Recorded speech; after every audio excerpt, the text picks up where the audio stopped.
हानि लाभ जीवन मरण यश अपजस विधि हाथ। जीवन की 6 वस्तुएं जिनका अधिकार के क्षेत्र ईश्वर के हाथ में है, जिसका हम निर्णय हम नहीं कर सकते। हानि लाभ जीवन मरण यश अपजस विधि हाथ। गोस्वामी तुलसीदास जी ने अपने इस दोहे में, रामायण में ये कहा है, ये दोहे में ये कहा, सुनो भरत भावी प्रबल बिलख कहें मुनिनाथ। हानि लाभ जीवन मरण यश अपजस विधि हाथ। जीवन में जो कुछ भी हानि लाभ, यश अपयश और जीवन मृत्यु का होना होता है, वो निश्चित है।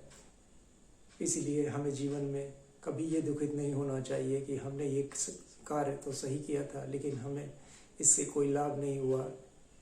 हानि लाभ जीवन मरण यश अपजस विधि हाथ।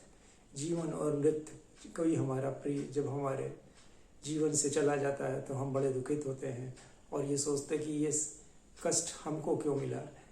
लेकिन हमें इस बात से दुखित नहीं होना चाहिए, क्योंकि जीवन मृत्यु सब का विधि विधान ईश्वर के हाथ है।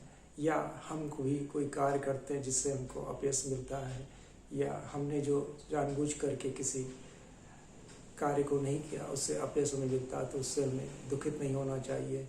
इसलिए गोस्वामी तुलसीदास जी के इस विचार को हमें ध्यान में रखना चाहिए। हानि लाभ जीवन मरण यश अपजस विधि हाथ।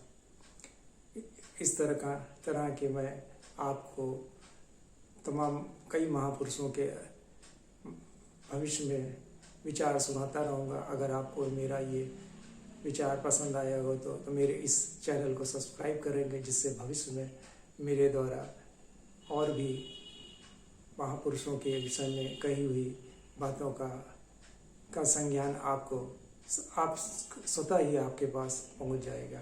धन्यवाद।